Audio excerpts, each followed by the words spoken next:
नमस्कार, आप देख रहे हैं न्यूज़ एट 10। मैं हूं आंचल गुलाटी गुंबर और खबरों में हम जानेंगे देश और दुनिया से जुड़ी तमाम खबरें, लेकिन सबसे पहले रुख करते हैं सुर्खियों का। प्रधानमंत्री नरेंद्र मोदी आज मध्य प्रदेश और राजस्थान का करेंगे दौरा। भोपाल में भाजपा कार्यकर्ता महाकुंभ में पार्टी कार्यकर्ताओं को करेंगे संबोधित। जयपुर में परिवर्तन संकल्प महासभा में होंगे शामिल।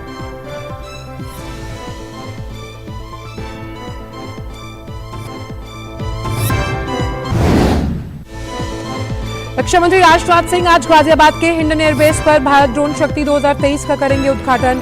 परिवहन विमान C-295 को वायुसेना में औपचारिक रूप से करेंगे शामिल।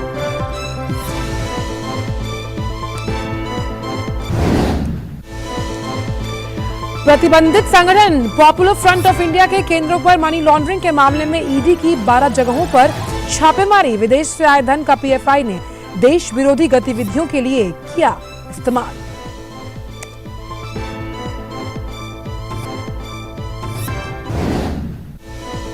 महाराष्ट्र में विधानसभा अध्यक्ष शिवसेना के शिंदे गुट और उद्धव गुट की ओर से एक दूसरे के विधायकों को अयोग्य घोषित करने की याचिकाओं पर करेंगे सुनवाई। विधानसभा के सेंट्रल हॉल में होगी सुनवाई।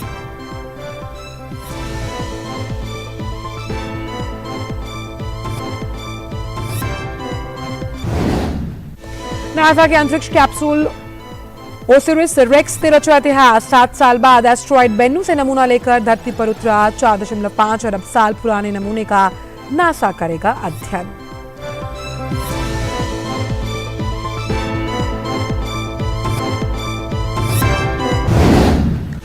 और 19वें एशियाई खेलों के दूसरे दिन एक स्वर्ण समेत जीते 4 पदक का भारत ने। पुरुष की 10 metre air rifle team event में देव्यांश, रुद्रांश और ऐश्वर्य प्रताप की तिकड़ी ने हासिल की स्वर्णिम कामयाबी। रोइंग में 3 कांस्य पदक किए अपने नाम।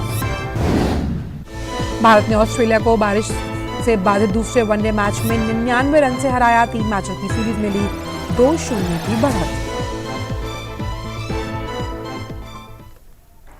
और आइए अब जान लेते हैं सभी खबरों को विस्तार के साथ। प्रधानमंत्री आज मध्य प्रदेश के भोपाल में भाजपा कार्यकर्ता महाकुंभ में शामिल होंगे। पंडित दीनदयाल उपाध्याय की जयंती पर भोपाल के जंबूरी मैदान में कार्यकर्ता महाकुंभ का आयोजन किया जा रहा है।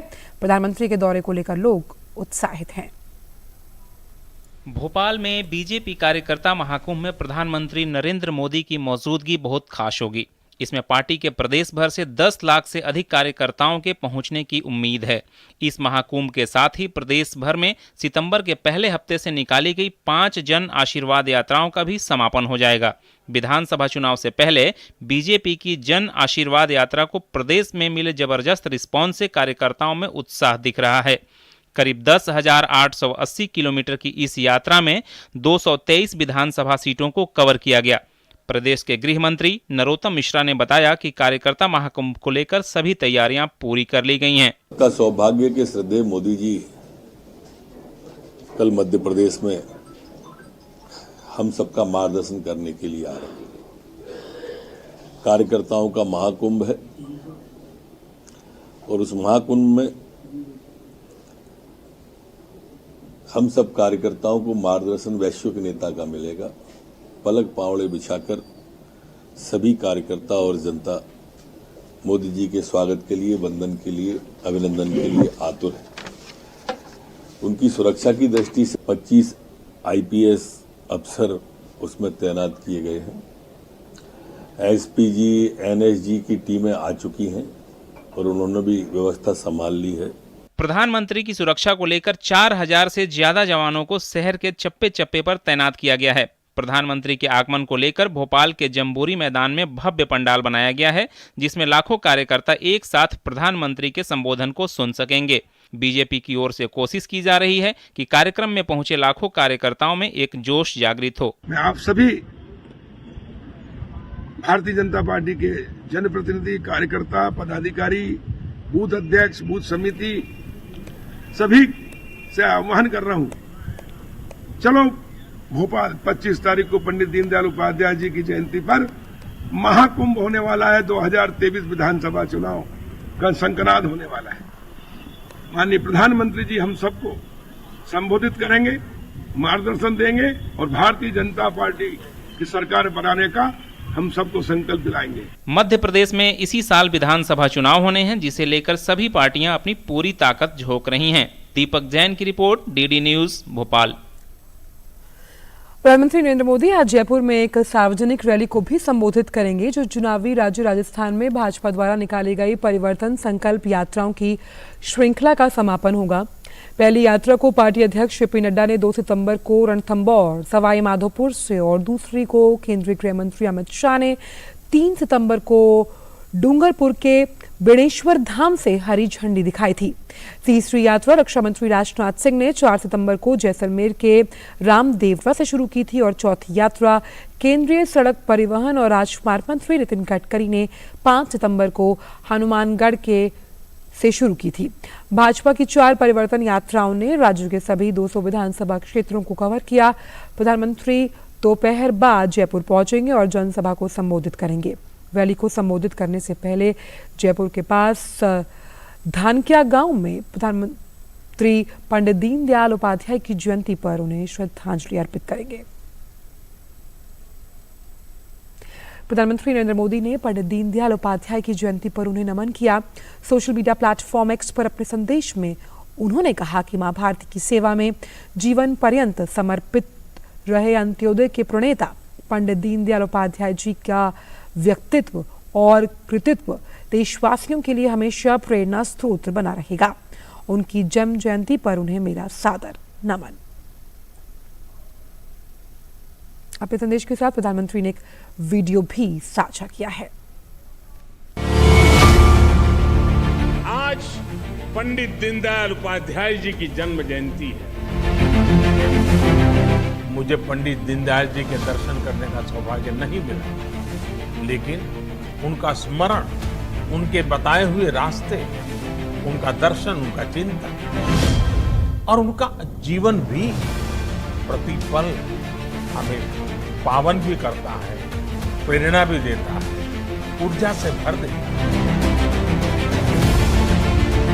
ये दीनदयाल जी ही थे जिन्होंने भारत की राष्ट्रनीति, अर्थनीति, समाज नीति, राजनीति, इन सभी पहलुओं पर भारत के अथाह सामर्थ्य के हिसाब से तय करने की बात बड़ी मुखरता से कही थी, लिखी थी। उन्होंने संगठन आधारित राजनीतिक दल का एक पर्याय देश पर खड़ा किया। पंडित जी ने जिस विचार बीज से फाउंडेशन तैयार किया था, उसी का परिपाक है कि आज विपक्ष से यात्रा विकल्प तक हम विश्व के सामने प्रस्तुत कर पाए। समय ने सिद्ध किया है कि दीनदयाल जी का विजन इतना दूरगामी था। और आज पंडित दीनदयाल उपाध्याय की जयंती के अवसर पर प्रधानमंत्री जयपुर के धानक्या में पंडित दीनदयाल उपाध्याय राष्ट्रीय स्मारक पहुंचकर स्मारक का अवलोकन करेंगे। इस स्मारक में पंडित दीनदयाल से जुड़ी तमाम यादों को सहेजा गया है। पेश है हमारे संवाददाता नीरज सिंह की एक खास रिपोर्ट। धानक्या रेलवे स्टेशन के पास है, जो पंडित दीनदयाल उपाध्याय राष्ट्रीय स्मारक धानक्या जयपुर है। यहीं पर, इसी जगह पर पंडित दीनदयाल उपाध्याय जी का जो जन्म है वो हुआ था।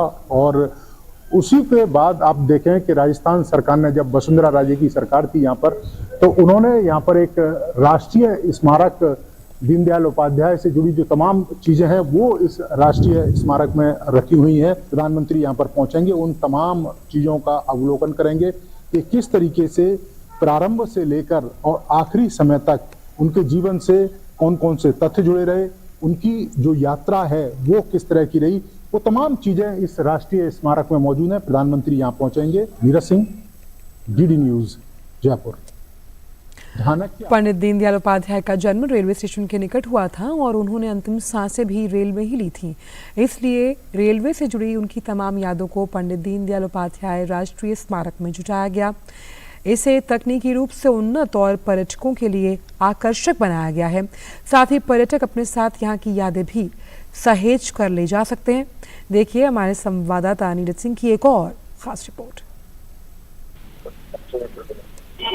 इस समय पंडित दीनदयाल उपाध्याय के राष्ट्रीय स्मारक जयपुर में है और आपको हम बताते हैं कि आप अगर मेरे पीछे देख रहे हैं तो ये रेलवे स्टेशन के डिब्बे बनाए गए हैं यहाँ स्मारक में, क्योंकि पंडित दीनदयाल उपाध्याय जी का जो जन्म है वो रेलवे स्टेशन के पास हुआ था और उनकी जो मृत्यु है वो रेलवे के डिब्बे में हुई थी। यही कारण है कि राष्ट्रीय स्मारक में उनसे जुड़ी तमाम जो चीजें हैं वो दिखाई गई हैं। और यहाँ पर सबसे खास अगर इस जगह की हम बात करें तो क्या है, तो अगर यहाँ देखें तो ये सेल्फी पॉइंट दिया गया है।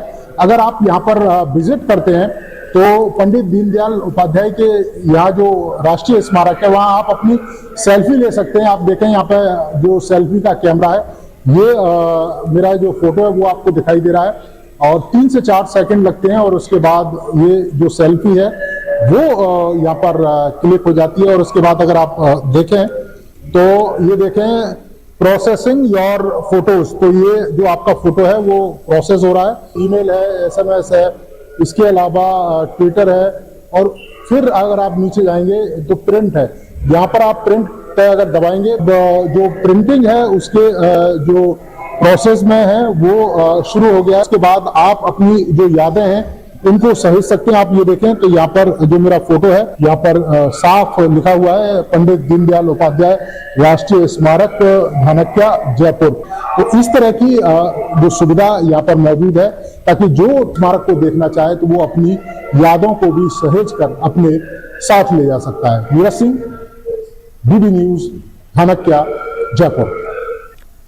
और जयपुर से ही जुड़ रहे हैं हमारे संवाददाता फोन लाइन पर नीरज सिंह। नीरज, जब हम अंत्योदय की बात करते हैं तो पंडित दीनदयाल का नाम आना बेहद लाजमी है। उस लिहाज से प्रधानमंत्री आज उन्हें नमन करने के लिए पहुंचने वाले हैं और उस लिहाज से देखा जाए तैयारियां बहुत पुख्ता और साथ ही साथ उत्साह भी हमने देखा जिस तरह की रिपोर्ट्स आपने भेजी हैं।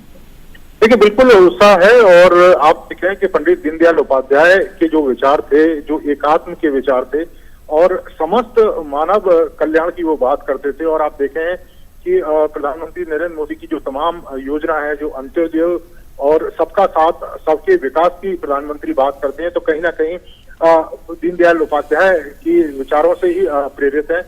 आज प्रधानमंत्री पहुंचेंगे, राष्ट्रीय स्मारक यहाँ धानक्या में उनका बनाया गया है क्योंकि यहीं पर उनका जन्म भी हुआ था और प्रारंभिक जो शिक्षा है वो उनकी यहीं पर हुई थी। और उसके बाद उन्होंने एक लंबी यात्रा शुरू की देश के विकास के लिए और देश सकारात्मक जो बदलाव आए उसके लिए उन्होंने तमाम प्रयास किए। प्रधानमंत्री पहुंचेंगे और उनको श्रद्धांजलि देंगे।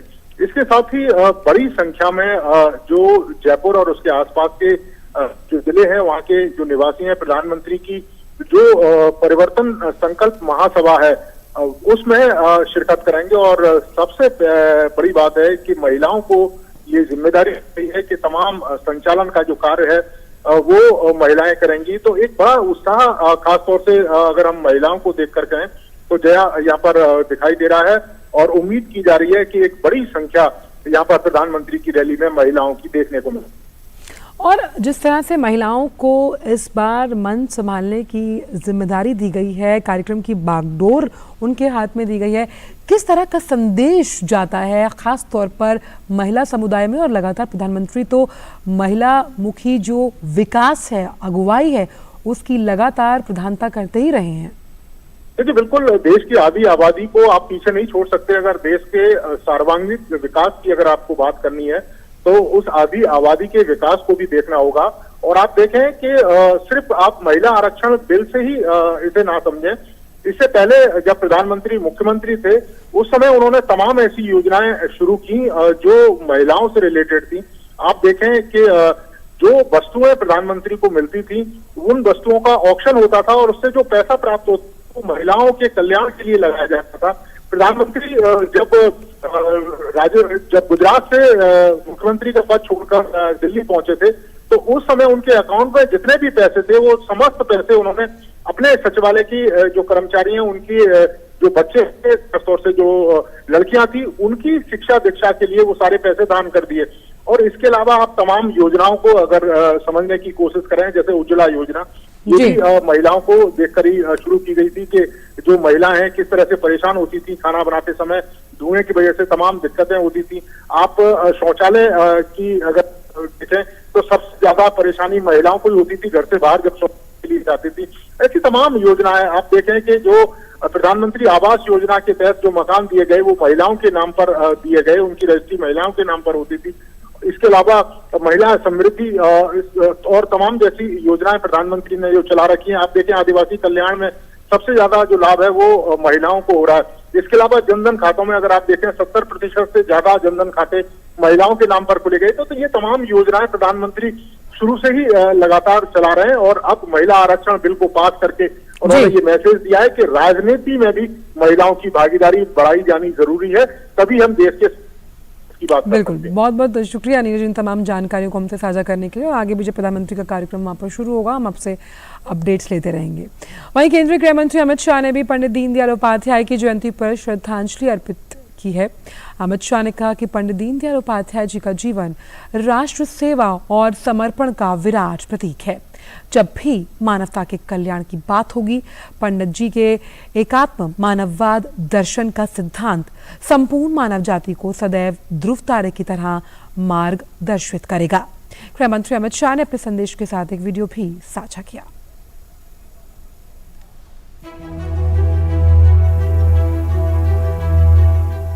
सांस्कृतिक राष्ट्रवाद की कल्पना और राष्ट्रवाद के आधार पर राजनीति की कल्पना, ये दीनदयाल जी की भारतीय राजनीति को भेंट है। पहली बार सांस्कृतिक राष्ट्रवाद को रेखांकित करने का काम दीनदयाल जी ने किया है। सरलता इतनी थी कि हर क्षेत्र के अंदर, समाज के हर हिस्से के अंदर इनकी स्वीकृति आई। विद्वता इतनी थी कि पांडित्य के बोझ से कोई भी अहंकारी हो जाए, मगर दीनदयाल जी की विद्वता ने उनको फलदार पेड़ की तरह विनम्र बनाकर झुककर काम करने के साथ आगे बढ़ना सिखाया। उन्होंने भारतीय जनसंघ की विचारधारा को विपरीत स्थिति में भी समाज के सामने रखने का साहस किया और विचारधारा के आधार पर जीने वाले कार्यकर्ता घटने का धैर्य भी उनमें था और एक कार्यकर्ताओं की परंपरा खड़ी कर दी जो बाद में भारतीय जनता पार्टी पर चली। रक्षा मंत्री राजनाथ सिंह ने भी देश में अपने संदेश में कहा कि हमारे प्रेरणा स्रोत और प्रख्यात आर्थिक चिंतक पंडित दीनदयाल उपाध्याय की जयंती पर मैं उन्हें अपनी भावपूर्ण श्रद्धांजलि अर्पित करता हूं। उनके विचार भारतीय राजनीति में शुचिता, समर्पण एवं प्रामाणिकता की प्रेरणा देते हैं। एकात्म मानववाद के प्रणेता के रूप में उन्होंने एक ऐसा आर्थिक दर्शन विश्व को दिया जो विकास और उपभोग से जुड़ी अनेक समस्याओं का निवारण देता है। उनकी जयंती पर उन्हें पुनः नमन करता हूं। वक्त एक छोटे से ब्रेक का। बहुत हार्ड वर्क करते हो, मेरी तरह स्मार्ट वर्क करो। क्यों? लॉटरी लगी है? लॉटरी समझो, शेयर मार्केट की एक मस्त स्कीम में इन्वेस्ट कर रहा हूँ, गारंटीड हाई रिटर्न्स आएंगे। आपके गारंटीड हाई रिटर्न्स कोई करण अर्जुन नहीं है जो जरूर आएंगे? मतलब? बाबा, शेयर मार्केट में जोखिम होता है, कोई भी गारंटीड हाई रिटर्न्स का वादा नहीं कर सकता, ये गैर कानूनी है। अच्छा? हाँ। सोच कर, समझ कर, इन्वेस्ट कर। मलेरिया का कारण रुके हुए पानी में पैदा होने वाला एनोफिलीज मच्छर। आसपास पानी का जमाव नहीं तो मच्छर और मलेरिया भी नहीं। सिर दर्द, बदन दर्द, बुखार आदि लक्षण नजर आने पर स्वास्थ्य कर्मी से संपर्क करें। गर्भवती महिलाओं और बच्चों के लिए विशेष सावधानी जरूरी है। इलाज में देरी से मलेरिया जानलेवा भी हो सकता है। सरकारी अस्पतालों में मलेरिया की जांच व इलाज मुफ्त है। चाची, कल्याण भव, सुखी भव और सबसे जरूरी आशीर्वाद आयुष्मान भव। वो तो मोदी सरकार सबको दे रही है। देश के धनी आदमी जिस प्रकार से आरोग्य की सेवा प्राप्त कर सकते हैं, अब मेरे देश के गरीब को भी वही सेवाएं उपलब्ध होनी चाहिए। शुरू हो रहा है आयुष्मान भव अभियान 17 सितंबर से। आयुष्मान आपके द्वार का तीसरा चरण। मोबाइल से ही बन जाएगा आयुष्मान कार्ड। आयुष्मान मेला आयोजन, जहां कई बीमारियों की होगी मुफ्त जांच और इलाज। अंगदान शपथ पंजीकरण, जिससे हमारे बाद भी किसी और को मिले जीवन। रक्तदान शिविर और आयुष्मान सभा का आयोजन। इन सुविधाओं का लाभ उठाने नजदीकी आयुष्मान हेल्थ और वेलनेस सेंटर पर जाएं। अब होगा जन जन आयुष्मान। ब्रेक के बाद सभी का स्वागत। रुक करते अन्य खबरों का। महाराष्ट्र में शिवसेना के शिंदे गुट और उद्धव गुट की ओर से एक दूसरे के विधायकों को अयोग्य घोषित करने की याचिकाओं पर आज सुनवाई होनी है। विधानसभा के सेंट्रल हॉल में ये सुनवाई विधानसभा अध्यक्ष राहुल नार्वेकर करेंगे। एकनाथ शिंदे गुट के 16 बागी विधायकों की अयोग्यता पर सुप्रीम कोर्ट ने 11 मई को फैसला सुनाया था। इसमें कोर्ट ने बागी विधायकों की सदस्यता पर फैसला स्पीकर पर छोड़ दिया था। उद्धव ठाकरे गुट के नेता सुनील प्रभु ने सुप्रीम कोर्ट में याचिका दाखिल कर मामले पर फिर से विचार करने की अपील की थी। राष्ट्रपति द्रौपदी मुर्मू ने सोशल मीडिया मंच एक्स पर एक संदेश में कर्म पूजा की सभी देशवासियों को बधाई और शुभकामनाएं दी। राष्ट्रपति ने कहा कि ये लोक पर्व भाई बहन के अटूट स्नेह और मानवता द्वारा प्रकृति के प्रति सम्मान व्यक्त करने का पर्व है। मेरी कामना है कि ये उत्सव हमारे आपसी रिश्तों को मजबूत करे और हमें पर्यावरण के प्रति संवेदनशील बनाए।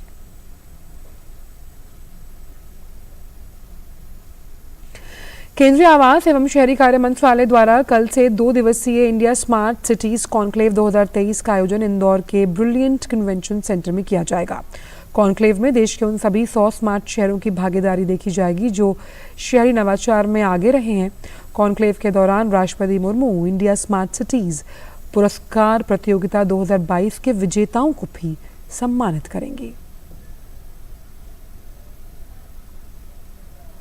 केंद्रीय मंत्री हरदीप सिंह पुरी आज दिल्ली में कर्तव्य पथ पर भारत की पहली ग्रीन हाइड्रोजन फ्यूल सेल बस को हरी झंडी दिखाकर रवाना करेंगे। इनमें 2 बसें होंगी जो 3 लाख किलोमीटर से अधिक की दूरी तय करेंगी। इंडियन ऑयल ने R&D फरीदाबाद परिसर में एक अत्याधुनिक वितरण सुविधा भी स्थापित की है जो सौर PV पैनल्स का प्रयोग करते हुए इलेक्ट्रोलिसिस से उत्पादित हरित हाइड्रोजन को ईंधन दे सकती है। खबर हरियाणा से, जहां के मुख्यमंत्री मनोहर लाल ने नशा मुक्त हरियाणा का संकल्प लेकर चली साइक्लोथॉन को आज यमुनानगर में हरी झंडी दिखाई। 25 दिन पूरे हरियाणा का चक्कर लगाने के बाद आज करनाल में इस यात्रा का समापन होना है।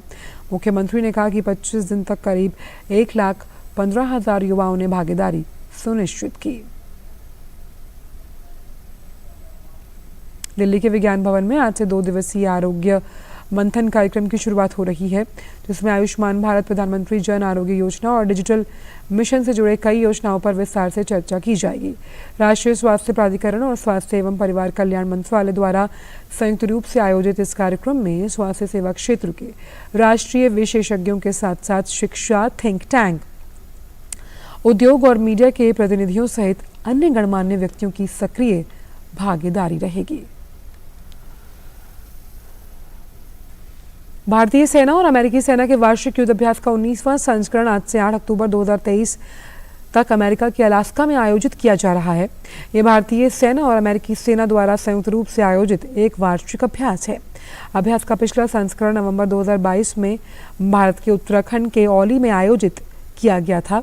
अभ्यास के संस्करण में भारतीय सेना के 350 कर्मियों की एक टुकड़ी भाग लेगी। मराठा लाइट इन्फेंट्री रेजिमेंट से जुड़ी एक बटालियन इस अभ्यास में भारतीय सेना की अगुवाई करने वाली है। एक्सरसाइज युद्धाभ्यास 2023 से दोनों सेनाओं को एक दूसरे से सीखने में मदद मिलेगी और दोनों सेनाओं के बीच संबंध मजबूत होंगे। नई दिल्ली में भारतीय सेना और संयुक्त राज्य अमेरिका की सेना आज से 27 सितंबर तक 35 देशों की सेनाओं के प्रमुखों और प्रतिनिधियों के 3 दिवसीय सम्मेलन 13वें IPSCC, 47वें IPAMS और 9वें SELF की सह मेजबानी करेंगे, जिसका मुख्य उद्देश्य और विषय शांति के लिए एक साथ हिंद प्रशांत क्षेत्र में शांति और स्थिरता को बनाए रखना है। ये कार्यक्रम मानक शाह सेंटर दिल्ली कैंट में आयोजित किया जाएगा। इसमें 150 से अधिक प्रतिनिधि विभिन्न पूर्ण और गोलमेज सत्रों में भाग लेंगे। माननीय रक्षा मंत्री राजनाथ सिंह और chief of defence staff general Anil Chauhan इस समारोह में भाग लेंगे। भारतीय सेना के सैन्य दल राजपुताना राइफल्स के साथ संबद्ध एक बटालियन के 32 कर्मियों की एक टुकड़ी आज से 30 सितंबर तक रूस में आतंकवाद रोधी जमीनी प्रशिक्षण का अभ्यास करेगी। इस बहुराष्ट्रीय संयुक्त सैन्य अभ्यास की मेजबानी EWG के सह अध्यक्ष के रूप में रूस म्यांमार के साथ मिलकर कर रहा है। अभ्यास के दौरान आतंकवाद रोधी अनेक अभ्यासों का आयोजन किया जाएगा। इसमें कई क्षेत्रों में आतंकवादी समूहों को नष्ट करना भी शामिल होगा। इस अभ्यास का मुख्य लक्ष्य आतंकवाद रोधी क्षेत्र में क्षेत्रीय सहयोग को मजबूत करना और प्रोत्साहन देना है। आतंकवाद रोधी पर ADMM प्लस EWG भारतीय सेना को आतंकवाद विरोधी अभियान में अपनी विशेषज्ञता और सर्वोत्तम प्रथाओं को साझा करने का एक मंच प्रदान करने के साथ साथ 12 अन्य देशों के साथ सहयोग बढ़ाने का अवसर प्रदान करेगा। इन दिनों उत्तर प्रदेश के ग्रेटर नोएडा में चल रहे यूपी इंटरनेशनल ट्रेड शो में एक से बढ़कर एक उत्पाद देखे जा सकते हैं। इन्हीं में से मिनी हेलीकॉप्टर एक आकर्षण का केंद्र बना हुआ है।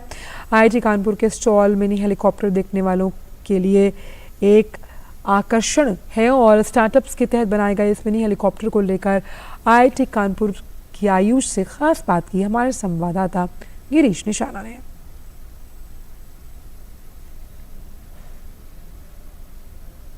इंटरनेशनल ट्रेड शो के अंदर एक छोटा हेलीकॉप्टर भी देखने को मिलेगा जो बहुत ही आकर्षण का केंद्र बना हुआ है। क्या खासियत है इस हेलीकॉप्टर की, इस पर ज्यादा बात करने के लिए हमारे साथ मौजूद हैं IIT कानपुर के आयुष। ये क्या लेकर आए हैं आप यहाँ पर? सर ये हेलीकॉप्टर इसलिए इसको बनाया, ये सर्विलेंस के लिए बेसिकली यूज करते हैं हम, तो इसको हेलीकॉप्टर जैसा इसलिए बनाया गया है ताकि ये इसकी स्पीड हमें काफी अच्छी मिल जाए और ये लॉन्ग रेंज तक ताकि काफी दूरी तक ये एक बार में ही आपको सर्विलेंस कर दे। तो इसकी अभी जो कैपेबिलिटी है वो है ये 50 किलोमीटर तक एक ही बार में जाएगा और 50 ही रिटर्न आ जाएगा। तो ये 180 मिनट तक अभी उड़ सकता है। कितने घंटे तक ये चल सकता है और कितनी ऊंचाई तक इसको लेके जा सकते हैं? सर इसको लंबे समय तक चलने के लिए ही हमने इसको इंजन बेस्ड बनाया है, क्योंकि बैटरी वाले ज्यादा लंबे समय तक नहीं चलते, इसलिए इसको हमने इंजन बेस्ड बनाया है। इसमें 4 लीटर पेट्रोल डलता है, उससे आपको 3 घंटे तक का एंड्योरेंस ये दे देगा। तो ये 3 घंटे में आपको आराम से 150 किलोमीटर जाके 50 किलोमीटर वापस आके भी आपको 1 घंटा एक जगह पे और रुक सकता है। ऊंचाई पर कितनी पर अधिकतम पे उड़ा सकते हैं इसको? सर इसको मिनिमम 800 पे हमने अभी तक ट्राई किया है, इससे ऊपर भी 1000-1200 पे भी आप इसको उड़ा सकते हैं, इसकी ऐसी कोई वो नहीं है। इसको किस तरह से कार्यों में लिया जा सकता है इस्तेमाल? सर इसको आप निगरानी करने के लिए बेसिकली यूज कर सकते हैं और इसके बाद इसमें कुछ 2 से 3 किलो का आप एक्सप्लोसिव या कुछ भी आप साथ में लगाना चाहे और डिलीवरी करना चाहे तो वो भी आप इसके साथ कर सकते हैं। कितना ही आकर्षक है ये छोटा हेलीकॉप्टर और इसका इनको कई ऑर्डर भी यहाँ पर मिले हैं और जिसके लिए ये खास तौर पर इंटरनेशनल ट्रेड शो का ये धन्यवाद भी कर रहे हैं। कैमरामैन नवीन कुमार के साथ गिरीश निशाना, DD न्यूज, ग्रेटर नोएडा। विदेश मंत्री डॉक्टर एस जयशंकर ने संयुक्त राष्ट्र महासभा के 78वें सत्र से इतर आर्मेनिया के अपने समकक्ष अरारत मिर्जियोन से मुलाकात की। जयशंकर ने सोशल मीडिया प्लेटफॉर्म X पर बताया कि काकेशस में ताज़ा स्थिति के बारे में उनके साझा मूल्यांकन की सराहना की। इसके साथ ही भारत और आर्मेनिया के बीच द्विपक्षीय संबंधों को और मजबूत करने की अपनी प्रतिबद्धता की भी पुष्टि की है। इसके साथ ही विदेश मंत्री डॉक्टर जयशंकर ने UNGA से इतर बोस्निया और हर्जगोविना के विदेश मंत्री एलमेंडिन कोनाकोविक से भी मुलाकात की। जयशंकर ने बताया कि मुलाकात के दौरान द्विपक्षीय संबंधों को और मजबूत करने पर चर्चा में व्यापार और अर्थव्यवस्था पर फोकस रहा।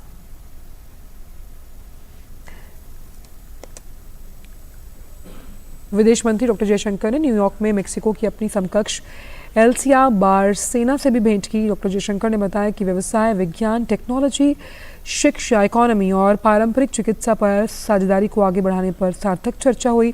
जयशंकर ने बताया कि बहुपक्षवाद में सुधार और G20 में हमारे साथ मिलकर काम करने पर भी विचारों का आदान प्रदान किया गया।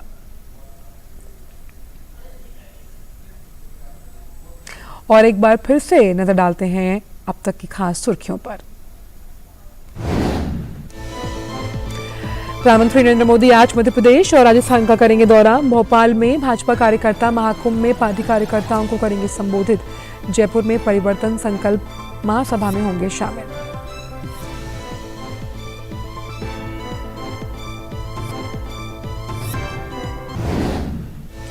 रक्षा मंत्री राजनाथ सिंह आज गाजियाबाद के हिंडन एयरबेस पर भारत ड्रोन शक्ति 2023 का करेंगे उद्घाटन। परिवहन विमान C-295 को वायुसेना में औपचारिक रूप से करेंगे शामिल।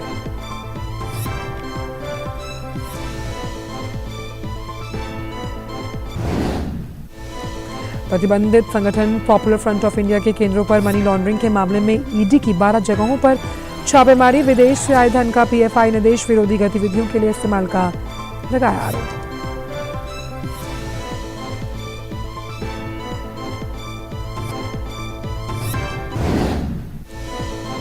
महाराष्ट्र में विधानसभा अध्यक्ष शिवसेना के शिंदे गुट और उद्धव गुट की ओर से एक दूसरे के विधायकों को अयोग्य घोषित करने की याचिका पर करेंगे सुनवाई। विधानसभा के सेंट्रल हॉल में होगी सुनवाई।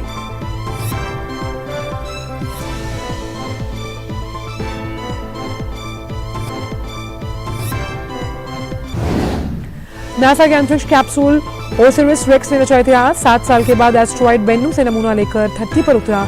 4.5 अरब साल पुराने नमूने का नासा करेगा अध्ययन।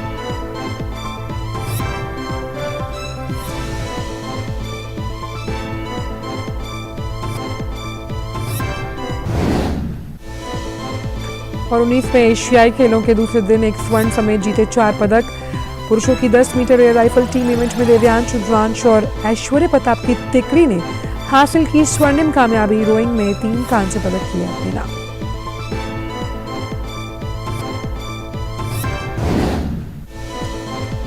भारत ने ऑस्ट्रेलिया को बारिश से बाधित दूसरे वनडे मैच में 99 रन से हराया। 3 मैचों की सीरीज में ली 2-0 की बढ़त।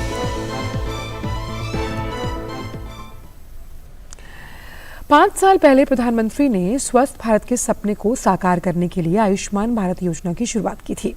देश के सबसे वंचित तबके तक बेहतर स्वास्थ्य सेवाओं की पहुंच उपलब्ध करवाने के लिए सरकार ने 5 लाख का बीमा कवर देकर दुनिया की सबसे बड़ी योजना को लागू किया था। इस योजना के तहत देश के हर कोने तक सभी पात्र लोगों को इसका लाभ मिल सके। इसे देखते हुए बीते दिनों आयुष्मान भव अभियान की शुरुआत की गई ताकि गांव-गांव, शहर-शहर तक सभी को उसके स्वास्थ्य का हक मिल पाए। कैसा रहा अभी तक का सफर इस योजना का, इस पर खास बातचीत की है हमारे संवाददाता गिरीश निशाना ने केंद्रीय स्वास्थ्य और परिवार कल्याण मंत्रालय के सचिव सुधांशु पंत के साथ। आयुष्मान भारत अभी तक का स्वास्थ्य के क्षेत्र में सबसे सफल अभियान रहा है राष्ट्रीय स्तर पे। मैं तो ये कहूँगा कि पूरे विश्व में शायद इतना बड़ा कोई कार्यक्रम नहीं चला। आयुष्मान भारत जिसको हम कहते हैं उसमें 4 भाग हैं उसके। पहला है प्रधानमंत्री जन आरोग्य योजना। करीब 10 करोड़ परिवारों को 5 लाख रुपए निःशुल्क सहायता, स्वास्थ्य चिकित्सा सहायता उनको मिलती है यदि वो हॉस्पिटलाइज हो जाए। और इस जो PM-JAY जिसे कहते हैं, इसमें अभी तक 5.5 करोड़ से अधिक लोग जो अस्पताल में भर्ती हुए उनको लाभ मिल चुका है। 70,000 करोड़ रुपए तक का हॉस्पिटल का खर्चा वहन हो चुका है। दूसरा कंपोनेंट है हेल्थ एंड वेलनेस सेंटर। तो देश में आज की तारीख में 1,60,000 से ज़्यादा health and wellness centre primary health care facility के रूप में विकसित हो चुके हैं। करोड़ों लोगों को यहाँ प्रतिदिन लाभान्वित किया जा रहा है। और न सिर्फ यहाँ पर कम्युनिटी हेल्थ ऑफिसर और नर्स उपस्थित रहते हैं, बल्कि 13 से 14 जो बेसिक टेस्टिंग, स्क्रीनिंग और डायग्नोस्टिक है वो सुविधाएं भी यहाँ पर प्राइमरी स्तर पे उपलब्ध कराई गई हैं। तीसरा कंपोनेंट है Ayushman Bharat digital health mission. ये 2 साल पहले ही प्रारंभ हुआ है। इसमें कल्पना ये है कि जितने नागरिक हैं हमारे देश के, सबका एक unique Ayushman Bharat health account ID बनेगा। एक अलग से एक आइडेंटिफिकेशन नंबर रहेगा और उनका जितना भी स्वास्थ्य का रिकॉर्ड है, उनके पैदा होने से लेके और जब तक भी जीवन है, सभी उसमें अपलोड होते रहेंगे। पूरा एक तरह से उनका डिजिटल अकाउंट एक रहेगा। बहुत बड़ा अभियान है। 45 करोड़ से अधिक हम आभा ID ऑलरेडी बना चुके हैं और लक्ष्य है 140 करोड़ तक जितने नागरिक हैं सबका एक आभा आईडी नंबर बन जाए। और चौथा बहुत महत्वपूर्ण इसका जो स्तंभ है वो है Ayushman Bharat health infrastructure mission. तो इसमें 4 साल तक ये अभियान चलेगा, 2026 तक। इसमें 65,000 करोड़ रुपए तक की लागत के पूरे देश में अलग अलग स्तरों पर इंफ्रास्ट्रक्चर क्रिएट हो रहा है। आयुष्मान भारत पीएम जो है हेल्थ इंफ्रास्ट्रक्चर मिशन के अंतर्गत पूरे करने का लक्ष्य है। आज से पहले इतना बड़ा इंफ्रास्ट्रक्चर डेवलपमेंट कार्यक्रम कभी भी हेल्थ सेक्टर में नहीं हुआ है। सर, आयुष्मान भव को किस तरह देखते हैं? आयुष्मान भव एक महाअभियान के रूप में मंत्रालय चला रहा है। इसका उद्देश्य है कि हर स्तर पे जो स्वास्थ्य सुविधाएं हैं उनको सैचुरेट कर दें। प्राइमरी स्तर जैसा अभी बताया हेल्थ एंड वेलनेस सेंटर हैं, वहाँ पर सेकेंडरी स्तर की सुविधाएं इस अभियान के दौरान उपलब्ध कराई जाएं। ये अभियान 17 सितंबर से प्रारंभ हुआ है और 31 दिसंबर तक चलेगा। देश में उपभोक्ता सहकारी आंदोलन की शीर्ष संस्था भारतीय राष्ट्रीय, चलिए आपको सीधे लिए चलते हैं अब हिंडन एयरबेस, जहां पर रक्षा मंत्री राजनाथ सिंह इस वक्त मौजूद हैं और जो भारतीय ड्रोन शक्ति सम्मेलन है उसका उद्घाटन 2023 का किया जा रहा है, जिसमें यहाँ पर रक्षा मंत्री मौजूद हैं। और इस सम्मेलन में बहुत खास आकर्षण के केंद्र की कई चीज़ें होंगी। जिस तरह से रक्षा क्षेत्र को लगातार आत्मनिर्भर बनाने की बात की जा रही है, उस लिहाज से ये भारत ड्रोन शक्ति 2023 का जो सम्मेलन है जिसका उद्घाटन आज होने वाला है वो बेहद अहम है। हम लगातार जानते हैं कि ड्रोन शक्ति किस तरह से भारत के रक्षा क्षेत्र को सुदृढ़ मजबूत बनाने का काम कर रही है। उस लिहाज से ये जो सम्मेलन है, इसका जो आयोजन है वो अपने आप में बेहद अहम है। और गाजियाबाद में मौजूद भारतीय वायुसेना के हिंडन एयरबेस में इसका आयोजन किया जा रहा है। इस कार्यक्रम की मेज़बानी ड्रोन फेडरेशन ऑफ इंडिया और भारतीय वायुसेना संयुक्त रूप से कर रहे हैं। हम जानते हैं रक्षा क्षेत्र में ड्रोन्स की अहमियत बेहद अहम होती है और किस लिहाज से लगातार ड्रोन्स जो हैं आने वाले समय में रक्षा क्षेत्र के लिए गेम चेंजर साबित हो सकते हैं। इसका जिक्र कई बार कई मौक़ों पर किया गया और आज सबसे खास ये भी है कि कैसे C-295 परिवहन विमान को इंडियन एयरफोर्स में शामिल किया जाएगा। And empowering farmers and rural youth by creating modern jobs across the country. ये जो देश है तेरा, स्वदेश है तेरा, तुझे है पुकारा।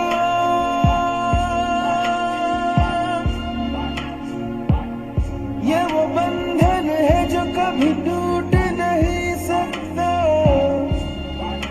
ये जो देश है तेरा, स्वदेश है तेरा, तुझे है पुकारा।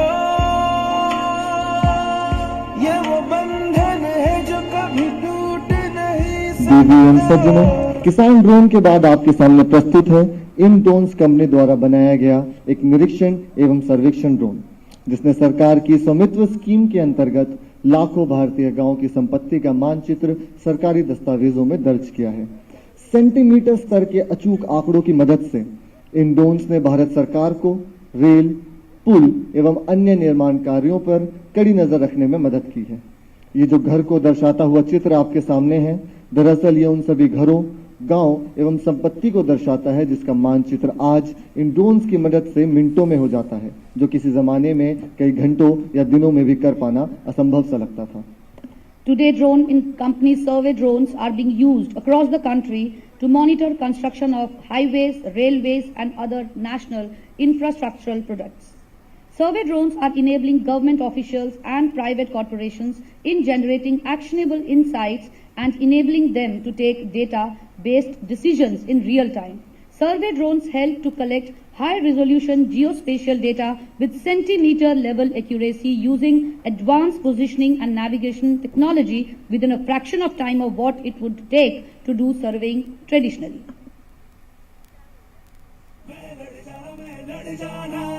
है लहू में एक चिंगारी, जिद से जुनून तक है जाना, हर कतरा बोल रहा।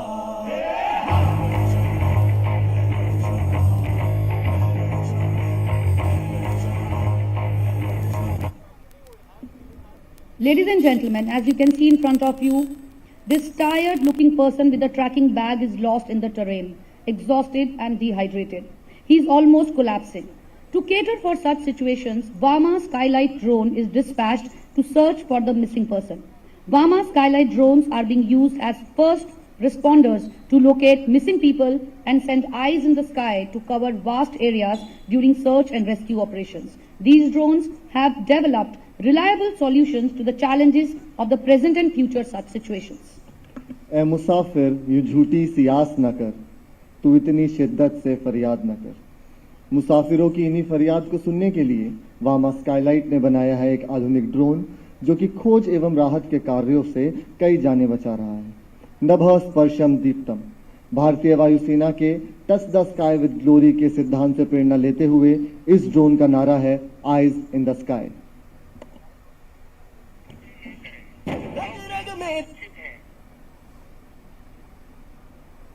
आप सुरक्षित हैं, आपके लिए मदद भेजी जा रही है।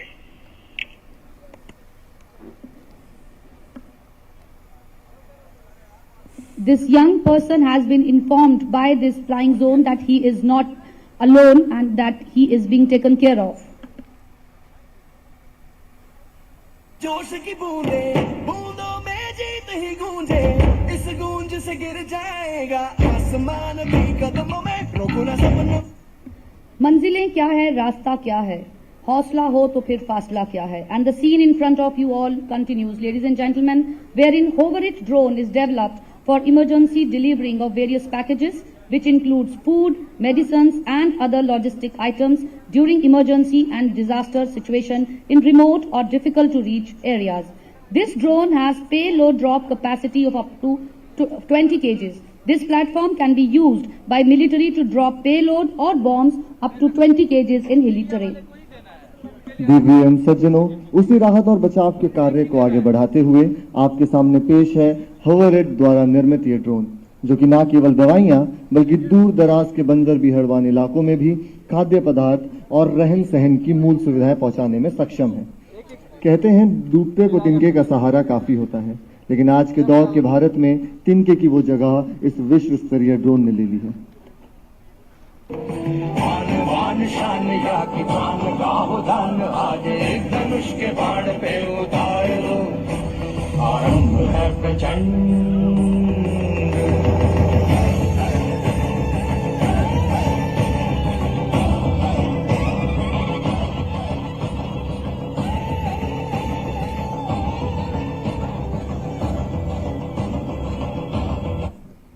इश्क पर जोर नहीं चलता ये वो आतिश गालिब कि लगाए ना लगे और बुझाए ना बुझे। लेकिन जहां आग बुझाने की बात है तो देवी और सज्जनों आपके सामने आ रहा है ड्रोन स्टार्क द्वारा बनाया गया ये ड्रोन, जो बेहद कुशलता से आग बुझाने में सक्षम है। ये ड्रोन अग्निशमन गेंदों का इस्तेमाल करके बिना आग के नजदीक जाए आग को बुझा सकता है। Ladies and gentlemen, drones of Drone Star Company with precision dropping capability can be used for firefighting in emergency situations to avoid risk to human lives. These drones are equipped with thermal imaging cameras which can identify hotspots that are not visible to the naked eyes.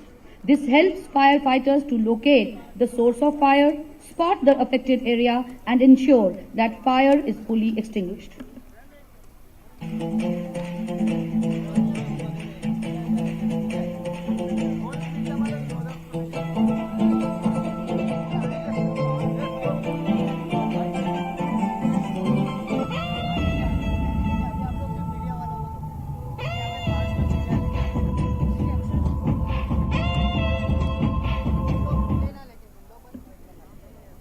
Idea Forge advanced real-time image processing capability are helping automate and optimize surveillance of critical establishments and border areas.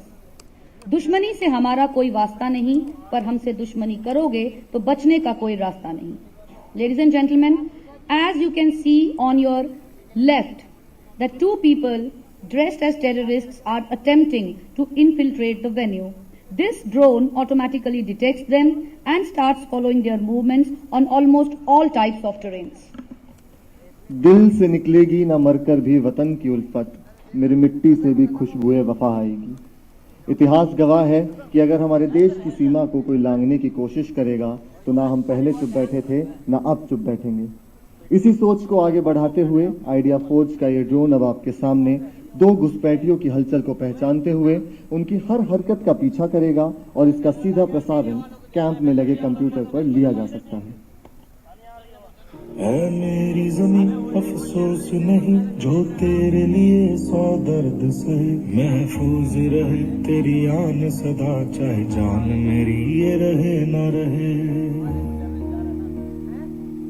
ऐ मेरी ज़मीं महबूब मेरी, मेरी नस नस में तेरा।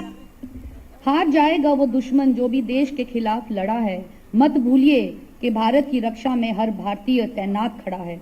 After the spotting of 2 terrorists by Idea Forge drone, Rafi M-Fiber drones retrofitted with modern weapons will be flown as a force multiplier to combat our adversaries and help our soldiers away from the close combat situation. These drones, ladies and gentlemen, have sensors which are able to integrate weapons, compensate for the recoil, as well as shoot precisely within an accuracy of a few feet. देवी एवं सज्जनों, पिछले drone ने जिस खेल की शुरुआत की थी उसका अंत करने के लिए तत्पर है रेफी एम फाइबर कंपनी द्वारा बनाया गया आधुनिक हथियारों एवं सेंसर से लैस ये ड्रोन, जो न केवल डर और भय पैदा करता है बल्कि जरूरत पड़ने पर बहुत ही कुशलता से अपने दुश्मनों पर हमला भी कर सकता है।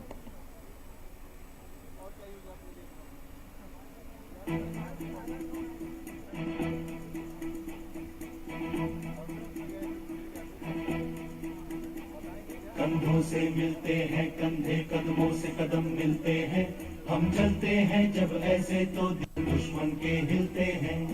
देवी एवं सज्जनों, युद्ध में जितना महत्वपूर्ण आक्रमण करना है उससे भी अधिक महत्वपूर्ण है बचाव एवं प्रतिरोध। मैं अपने सभी श्रोतागण को बता दूं कि दाहिनी ओर से चलते आ रहे वीआईपी अपने 2 बॉडीगार्ड के साथ इस सभा को संबोधित करने के लिए आप सभी के बीच आ रहे हैं। लेकिन दोनों जवान तुरंत देखते हैं कि एक ड्रोन जो कि उस वीआईपी के ऊपर नजर रख रहा है। दोनों जवान तुरंत सतर्क हो जाते हैं और अपनी ड्रोन विरोधी जैकेट और बंदूक के साथ ड्रोन के ऊपर निशाना साधते हैं। इस ड्रोन विरोधी बंदूक से हम ड्रोन से बातचीत कर रहे जमीनी स्टेशन से आ रही हवाई तरंगों को रोक के ड्रोन को नीचे गिरा सकते हैं। Ladies and gentlemen, our adversaries may also explore the capability of using drones for surveillance and disruption of our border and internal security. Indian research organizations and industry have developed indigenous counter-drone system for dealing with such threats.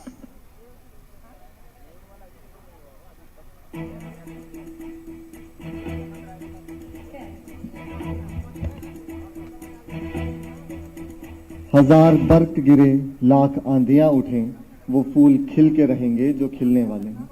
देवियों और सज्जनों, अब आपके सामने जो drones आने वाले हैं वो ना केवल छोटा पैकेट या कैमरा लेके उड़ते हैं, बल्कि ये ड्रोन 50 से 100 किलोग्राम तक का वजन उठा के उसे अपने स्थान तक पहुंचा सकते हैं। खराब मौसम और विपरीत परिस्थितियों में भी, टूटी हुई सड़कों और ऊंची चट्टानों के बीच भी भारत का सिपाही अब सशक्त और सक्षम रूप से खड़ा रहेगा।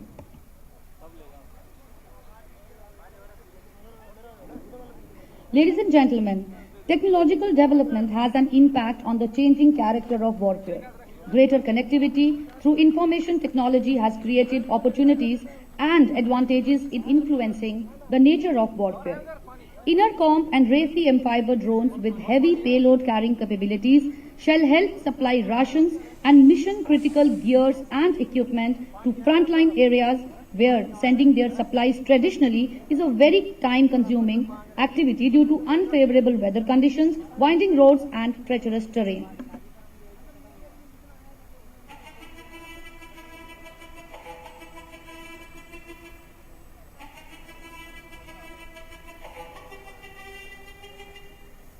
जिद है मेरी दर्द चीर के निकल चुका, मौका मिले तो करूं मैं ये दोबारा। जुनू के आग में उबलती मेरी कोशिशों को चाहिए ना कोई और सहारा।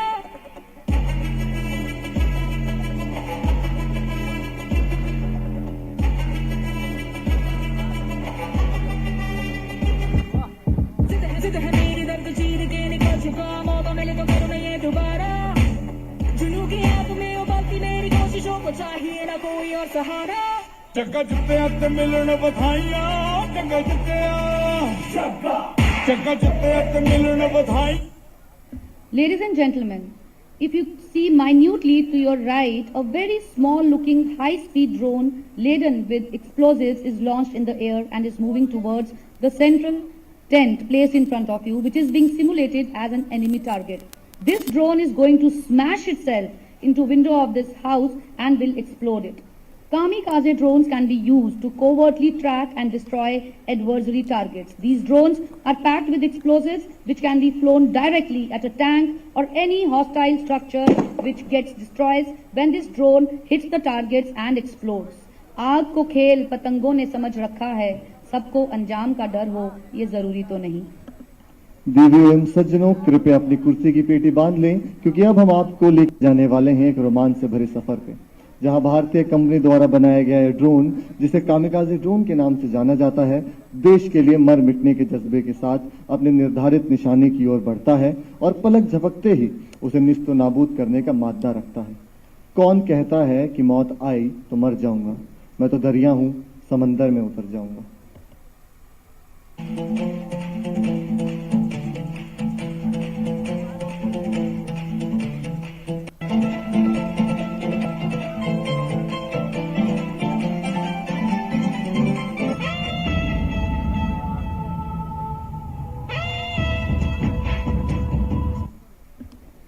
Ladies and gentlemen, after years of rigorous research, using latest of technologies fused with feedback from armed forces and other security agencies in the country, Rayfy Amphiber armed drone system has developed drones with offensive attack capabilities.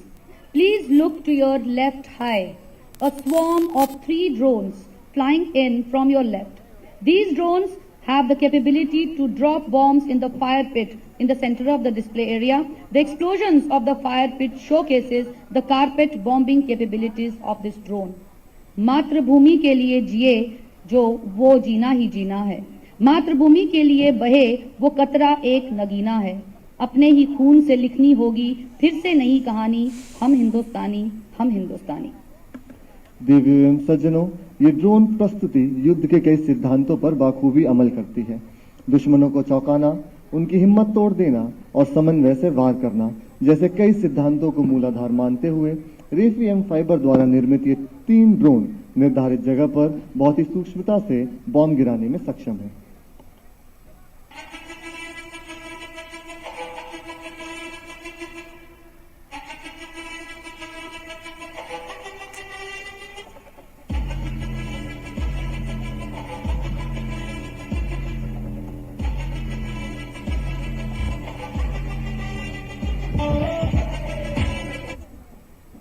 Ladies and gentlemen, Ion autonomous drones will now do the swarm flypast. These drones fly in a coordinated manner, which is known as swarm. This flying past is integrated as single network system, self-contained for recce communication and weapon munitions to strike an enemy ground-based target.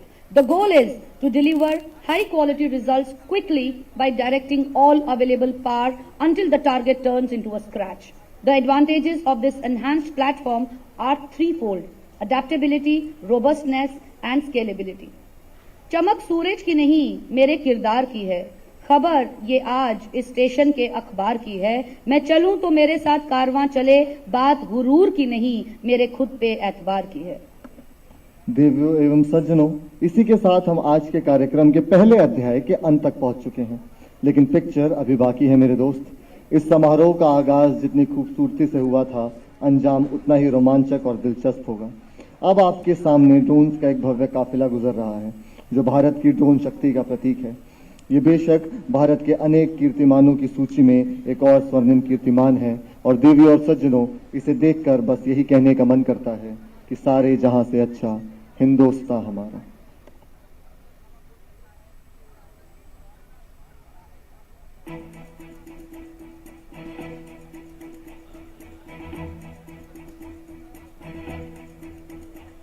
कंधों से मिलते हैं कंधे, कदमों से कदम मिलते हैं, हम चलते हैं. Ladies and gentlemen, that was a brief display of drone capabilities of India.